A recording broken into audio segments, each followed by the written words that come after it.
Assalamualaikum warahmatullahi wabarakatuh.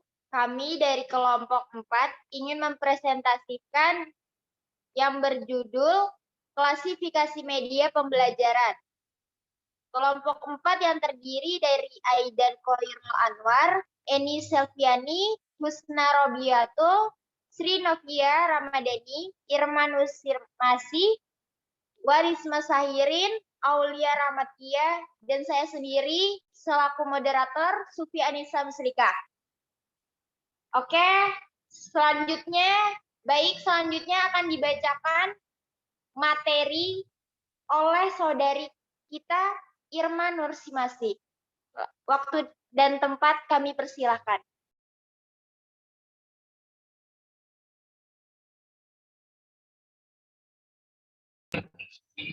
Latar belakang media atau bahan adalah perangkat lunak berisi pesan atau informasi pendidikan, biasanya disajikan dengan menggunakan peralatan, sedangkan peralatan atau perangkat keras sendiri merupakan sarana untuk menampilkan pesanan yang berkandung pada media tersebut. Di era globalisasi ini berkembang ilmu pengetahuan, teknologi, dan sains sangat berkembang pesat, sehingga menurut peserta didik untuk mampu belajar menambahkan ilmu pengetahuan dan wawasannya, baik di lingkungan informasi format maupun non-format. Proses belajar yang terjadi lingkungan secara format yaitu sekolah-sekolah, mulai dari PAUD sampai dengan perguruan tinggi yang dimaksud untuk mengembangkan dan mengarahkan perubahan pada diri anak didik secara terencana, baik dalam aspek pengetahuan, keterampilan, maupun sikap.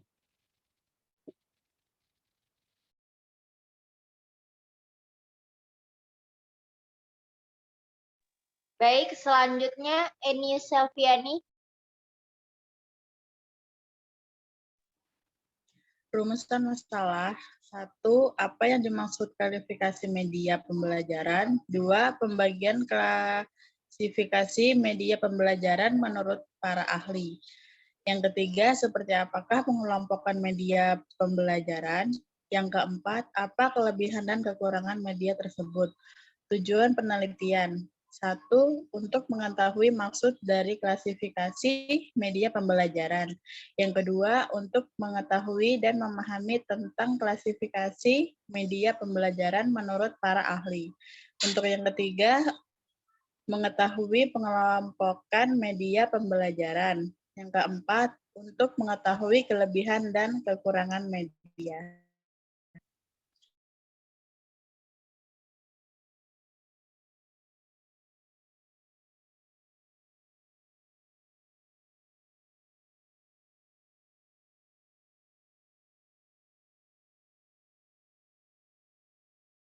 Baik, selanjutnya Husna Robiatul. A. Klasifikasi media pembelajaran. Klasifikasi mempunyai arti pengelompokan, sedangkan media merupakan alat atau bahan. Jadi dapat disimpulkan klasifikasi media pembelajaran merupakan pengelompokan alat atau bahan ajar sesuai dengan jenisnya untuk membantu proses berjalannya pembelajaran yang efektif. Ada beberapa cara untuk menggolongkan media pembelajaran. Untuk itu, kita mengikuti penggolongan yang dibuat para ahli dalam bidang media. Mereka membuat pergolongan media sesuai dengan sudut pandang dan keperluannya masing-masing. Syahram 1985 menggolongkan media berdasarkan kompleks suara, yaitu media kompleks, film, TV, video, CD, dan media sederhana, CD, audio, translasi, teks.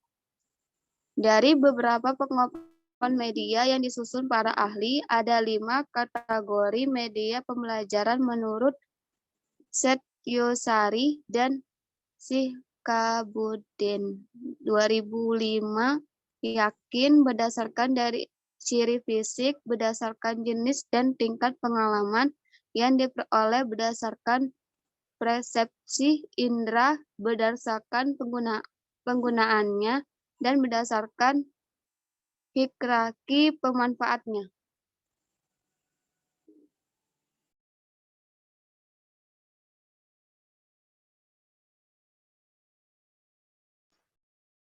B. Klasifikasi menurut para ahli. Setyosari dan Sikabudon tahun 2005 mengemukakan klasifikasi media pembelajaran berdasarkan bentuk dan ciri fisik sebagai berikut.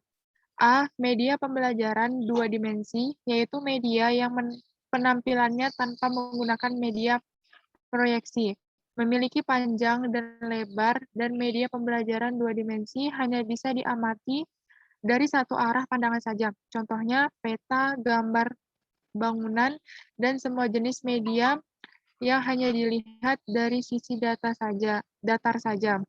B. Media pembelajaran tiga dimensi, yaitu media yang penampilannya tanpa menggunakan media proyeksi, mempunyai ukuran panjang, lebar, dan tinggi atau tebal, serta dapat diamati dan arah pandang mana saja. Contohnya meja, kursi, mobil, rumah, gunung, dan lain-lain. C. Media pandang diam, yaitu media yang menggunakan media proyeksi dan hanya menampilkan gambar diam di layar atau tidak bergerak atau statis. Contohnya foto, tulisan, atau gambar binatang yang dapat diproyeksikan.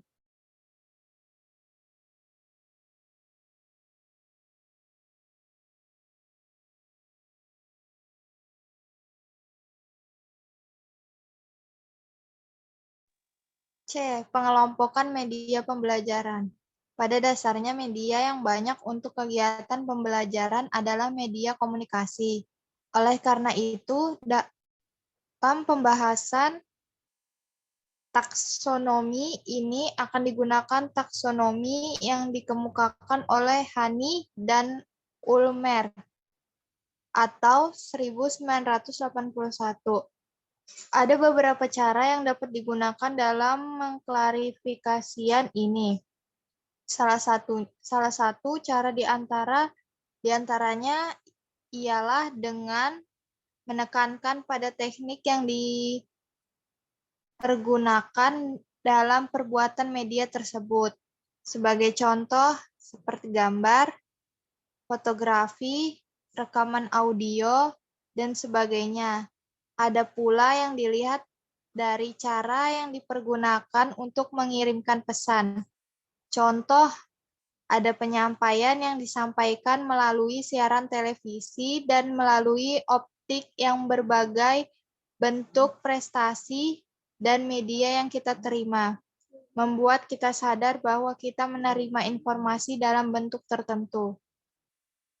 Pesannya dapat berupa cetakan, bunyi, bahan visual, gerakan, atau kombinasi dalam berbagai bentuk informasi ini.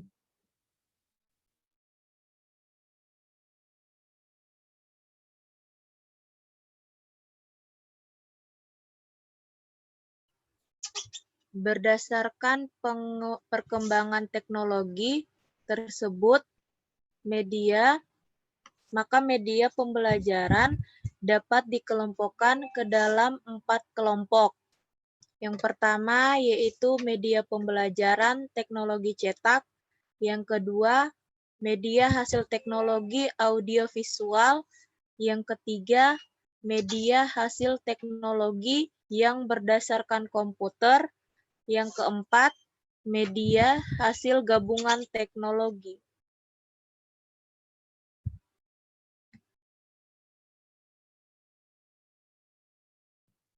D. Kelebihan dan kekurangan media pembelajaran. Kelebihan dan kekurangan jenis-jenis media pembelajaran. Yang pertama, media audio. Yang kedua, radio.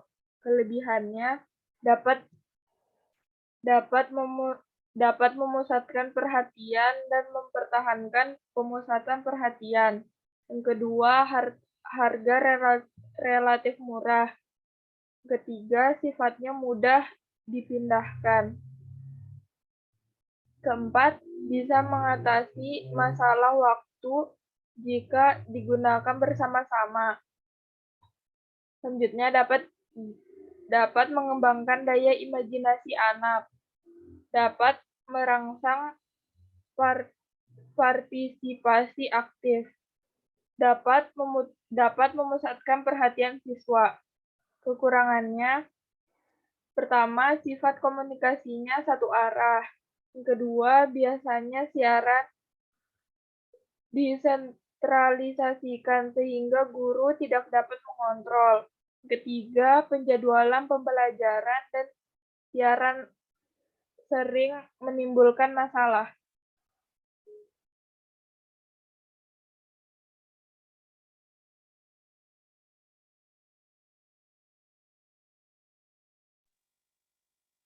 Baik, sekian presentasi dari kelompok 4. Mohon maaf bila ada kekurangan dalam penyampaian yang disampaikan dari kelompok kami. Sekian, terima kasih. Wassalamualaikum warahmatullahi wabarakatuh. Waalaikumsalam warahmatullahi wabarakatuh.